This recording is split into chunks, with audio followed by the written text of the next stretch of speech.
नमस्कार. स्वागत तुमचं राष्ट्र महाराष्ट्रामध्ये. मी अशोक वानखडे.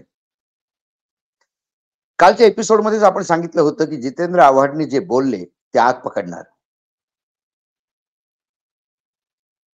कारण भारतीय जनता पार्टीला रामाशिवाय विकायचं काहीच नाही. त्यांच्या हातात फक्त रामच आहे आणि रामाच्या नावावरच पुढचं इलेक्शन काढायचं आहे. महाराष्ट्रातला विधानसभा असो, लोकसभा असो, या 2024च्या देशातला लोकसभा असो. त्यामुळे जेव्हा सगळं वातावरण ते राममय करतात आणि अशा वेळेला जर तुम्ही लूज बॉल टाकला तर ते छक्का मारणार. त्यामुळे जितेंद्र आव्हाडच्या विरुद्ध जो बीजेपीच्या एका पूर्ण सेक्शनने म्हणजे बीजेपीची सगळी ताकद लावून तुटून पडले आणि पूर्ण महाराष्ट्रात शरद पवार राम विरोधी आहेत, इंडिया गठबंधन राम विरोधी आहेत आणि त्या पुढे ते सोनिया गांधी आणि राहुल गांधी पर्यंत जरी गेले एक दोन दिवसात तर आश्चर्य वाटायला नको. जितेंद्र आव्हाडनी काय बोललं त्याच्याबद्दल मला वाटतं एनसीपीने क्लिअरिफिकेशन दिलेलं आहे. असे व्यक्तिगत वक्तव्य करणारी बरीच लोक बीजेपी मध्ये ठासून भरलेली आहेत. रामाबद्दलच वक्तव्य करणारी आणि मग त्यांची ती वक्तव्य झाली की वो उनके निजी विचार है असं म्हणून पार्टी हात वर करते. आणि जर दुसऱ्या पार्टीने असं हात वर करायला लावलं, कारण आज मी राष्ट्रवादीच्या त्या अधिवेशनामध्ये जितेंद्र आव्हाड पण दिसले नाहीत. बहुतेक काल त्यांच्या वक्तव्यावर त्यांना पार्टीतनं एक जोरदार समज दिली गेली असावी. पण आता रुपाली चाकणकर ताई या महाराष्ट्र आयोग महिला आयोगाच्या अध्यक्ष आहेत, अजित पवार गुटसोबत आहेत, त्या अक्षात तुटून पडल्या. ते म्हणाले की शिर्डी सारख्या पवित्र ठिकाणी तुम्ही महाराष्ट्रात दंगे पसरवतात. आता मला वाटत नाही की जितेंद्र आव्हाड एवढे मोठे आहेत की ते पूर्ण महाराष्ट्रात दंगा पेटवायला लागतील. सध्या तर महाराष्ट्रात कुठलंच नेतृत्व असं नाही आहे, कुठलाच नेता असा एवढ्या मोठ्या ताकदीचा नाही आहे तो महाराष्ट्रात काय आपल्या जिल्ह्यात सुद्धा दंगल करू शकेल. कारण सगळे नेता आपलं नेतृत्व कुठेतरी गहाण ठेवून आलेले आहेत. सगळेच इंडिया असो एनडीए असो सगळेच दिल्ली स्वराच्या पायाखाली लोळण घालतात. हे काही नवीन नाही. आता रुपालीताई जेव्हा म्हणाल्या की शांत असू द्या महाराष्ट्र, त्याला पेटवू नका, आणि पुढे त्यांनी सांगितलं की गृहमंत्र्याला की या राज्यात अशा वक्तव्यांमुळे लॉ अँड ऑर्डर ची व्यवस्था होऊ शकते, त्रास होऊ शकतो, त्यामुळे अशा व्यक्तीवर कार्यवाही करायची. काही ठिकाणी पोलीस स्टेशनमध्ये केसही झालेली आहे. आता हा विवादित प्रश्न आहे की राम मांसाहारी होते की नव्हते. पण जर बीजेपीच्या सगळ्या नेत्यांना रामाबद्दल एवढं प्रेम असेल तर मग नरेश अग्रवाल एक नेता आहेत उत्तर प्रदेशचे, त्यांचा मुलगा योगीच्या मंत्रिमंडळात आहे सध्या. त्यांनी लोकसभेच्या सदनात जे रेकॉर्डवर आहे लोकसभेमध्ये त्याचे जे शब्द होते, विस्की में बसे विष्णु, रम में बसे राम, जीन में माता जानकी, ठर्रे में हनुमान. म्हणजे हनुमानाला ठर्रे आहेत आणि माता जानकीला जीन मध्ये बसवणारा हा नराधाम उत्तर प्रदेशमध्ये निवडणूक जिंकण्यासाठी पाहिजे म्हणून तो भारतीय जनता पार्टीच्या नेत्यांच्या सोबत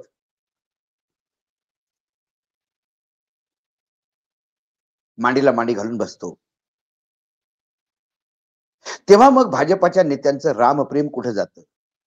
मी जितेंद्र आव्हाडला डिफेंड करत नाही, पुन्हा सांगतोय.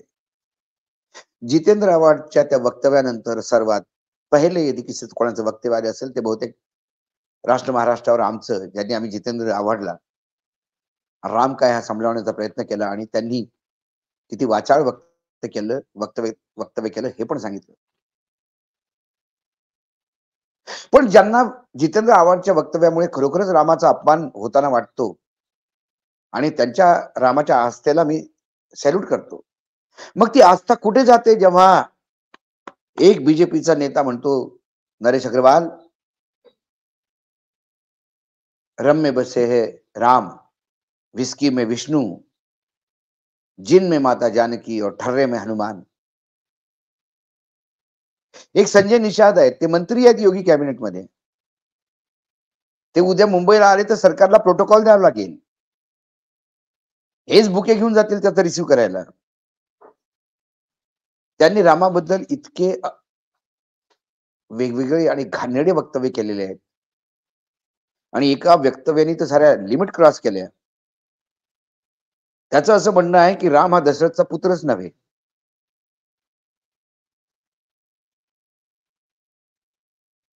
त्याचं असं म्हणणं आहे की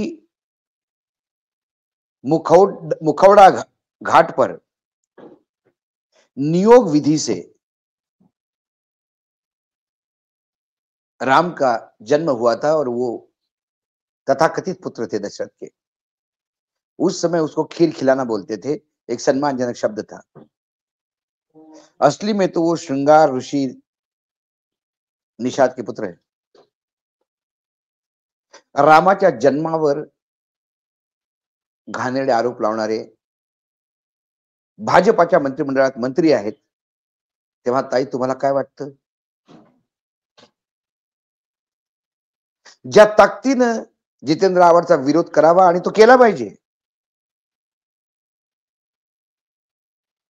कोणाला वाटेल की अशोक वानकडे ढोलकी वाजवतो, दोन्हीकडनं बोलतो. आम्ही तेव्हाही नरेश अग्रवालचा पुऱ्या ताकदीनं विरोध केला.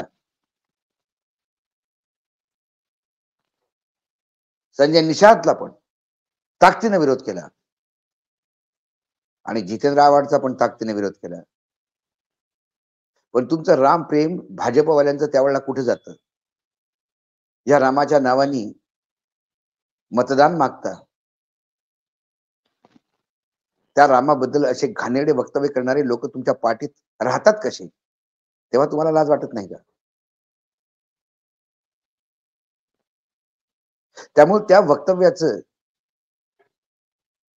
किती भांडवल करतात हे. जितेंद्र आव्हाड बोलला तो मूर्खपणाचं वक्तव्य होतं, घाणेरडं होतं.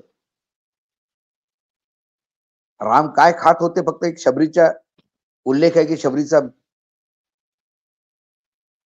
बोर उष्टी शबरीने खाऊ घातली आणि त्यांनी प्रेमा खातर खाल्ली.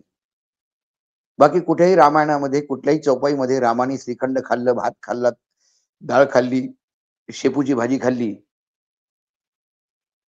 आंब्याचं लोणचं खाल्लं, पापड खाल्ले, कुठेही उल्लेख नाहीये.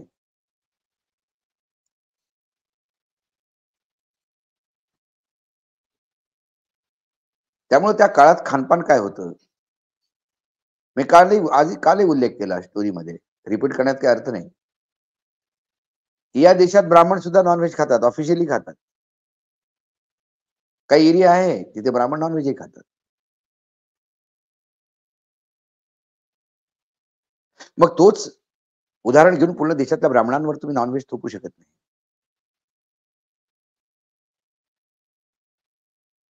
अशा कितीतरी गोष्टी आहेत ज्या रामाला घेऊन योगी आदित्यनाथ मुख्यमंत्री आता रामाचा पुतळा उभारतात. रामाच्या मंदिरासाठी 24 तास झटत आहे तो माणूस. पण ते ज्या पीठाचे पीठेश्वर आहेत, गोरखनाथ, गोरखनाथ पीठ हा संप्रदाय रामाला मानत नाही. नकारतात ते रामाला. पण राजकारण आहे. गोरखनाथच्या गादीवर बसून रामाचा विरोध करायचा आणि मुख्यमंत्र्याच्या गादीवर बसून राम राम करायचं. कारण राम हेच आपल्याला 2024 मध्ये निवडणूक जिंकून देईल, हेच एक आशा भाजपाकडे आहे. नाही तर प्रत्येक बाबतीत